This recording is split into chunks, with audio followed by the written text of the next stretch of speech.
Welcome to Afterwatch episode 5. We had some interesting matches today. I'm excited to talk about it. With me today, I got Zigzag. Hello. I got Ace. Ace, say Hello. hi. Hello. I got Deathball. Yo. And Mix. The Mix. All right. Does anybody have any, before we get into topics, does anybody have any specific moments in matches that you want to mention, shout out, talk about? There was one thing I want to mention in Lijiang Tower between Night Howlers and HCB. So basically, I'm trying to remember who it was on the Zarya. I think it was Fiery Penguin. Fiery Penguin was on the Zarya, max energy, yeah, in the middle of the point on control on the control center one, and so he gets knocked down by a shatter from Dark Knight.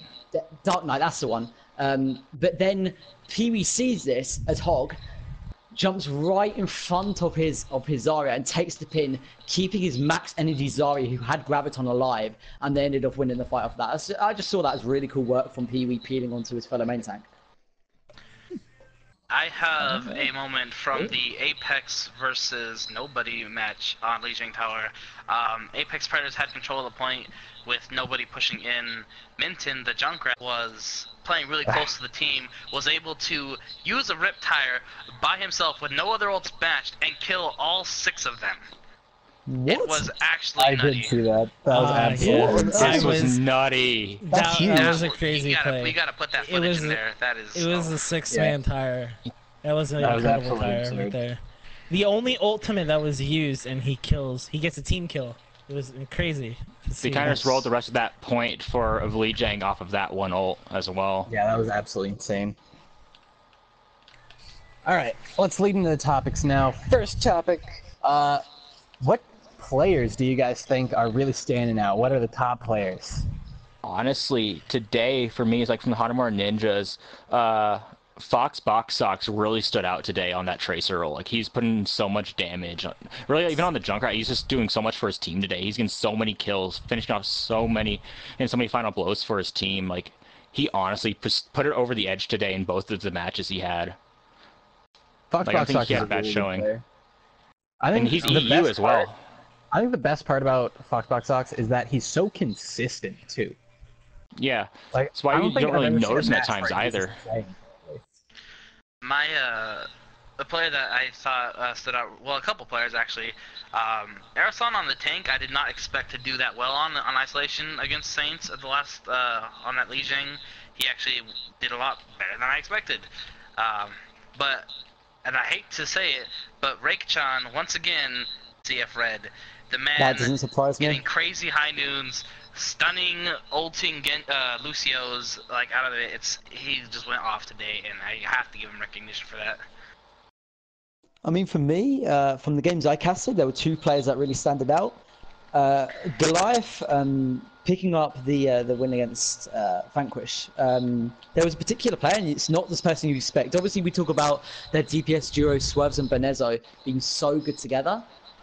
But I think a lot of work from that win had to go down to Katrina on the. I think she was on the Moira most of the time. But honestly, the amount of healing output that her on her own did was on another level, as well as that Champ Willie on the off support. Both of them, their support line was super good today compared to Vanquish's, and that's, I feel, what separated the 2 teams when it came to those final maps. Hollywood obviously going in the way of Goliath. Another person that really impressed me is Kid Hub.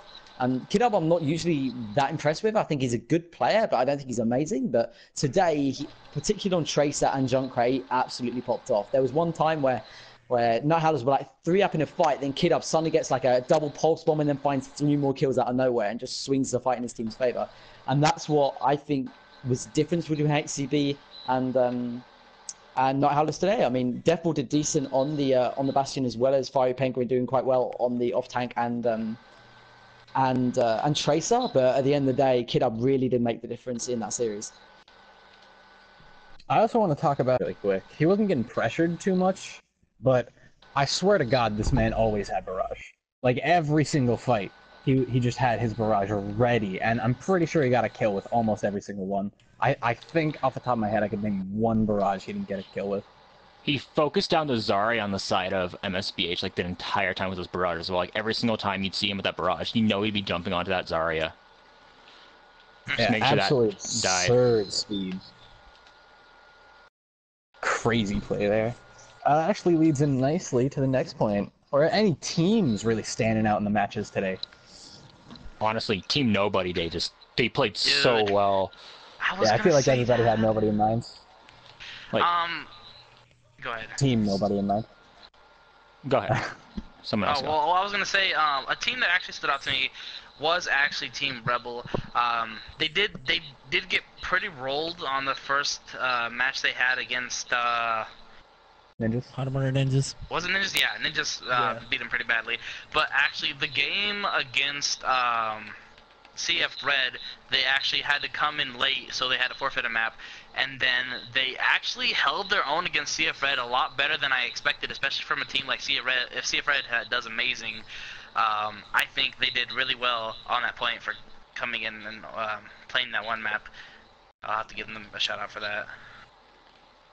For me, and the games I casted, I think there was a lot of good games, like the HCB and Night Howlers game was teams, but in terms of standout teams, I think Goliath really sent a message out today. I think they really played well against Vanquish. I didn't expect, well, I'll tell you what, I did expect him to win the game, but I don't think I could say the same for a lot of other people. Vanquish obviously being a very, very good team, but Goliath really sent out a message today, especially after like, obviously as an EU team, the times aren't really the best for them, and as well as that, they're on EU ping, but like still regardless, they popped out of their minds, all of them.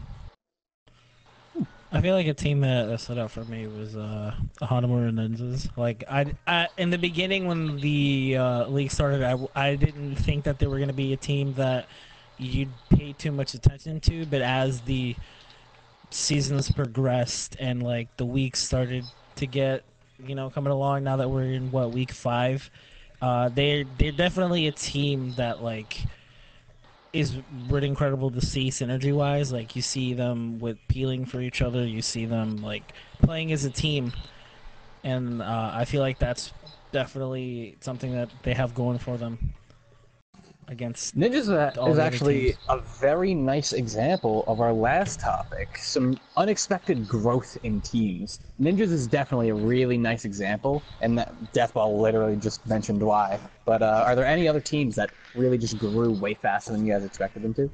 I think Team Isolation actually did. Going back to them, I think they did really well against the Saints on the Lijiang Tower from a team that hadn't really picked up a map, picked up a round on Lijiang Tower. They ended up losing the map, but I think they did a really good job in growth-wise from where they had started.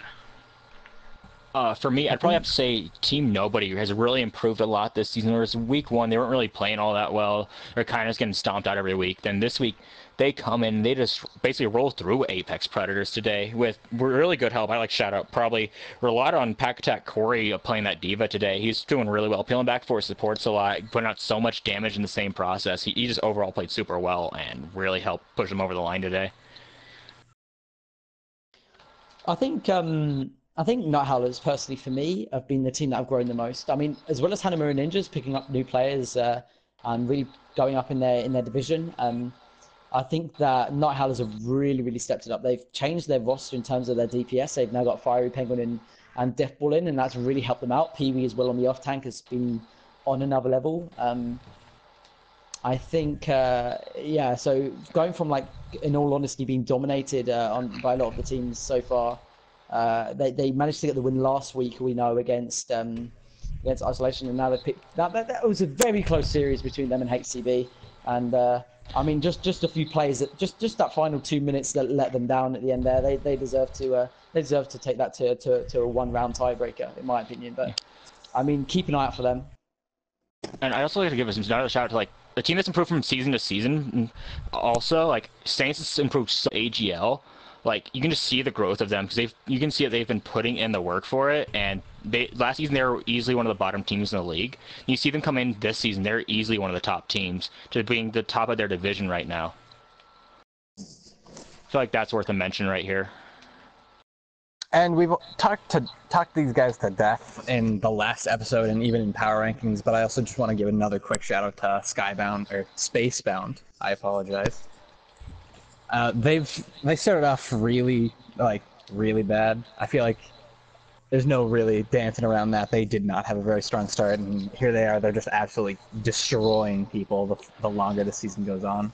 It's pretty crazy. Something that really helped out Spaceman, I think, is when they moved Blue back over the DPS role. That's really helped him out a lot. It's made him so much more consistent going in. Like he was doing good on the off tank, yes, but I don't think he synergized well with his main tank at that point in time. Since they swapped the roles back, like he's been doing so well, putting so much work on the far. He's even showed he could play the Tracer. He's played the Sombra at points in time this season. He's been doing well on all of them. He's really improved from being considered a far one trick that he was the last 2 seasons of AGL, and really expanded his hero pool.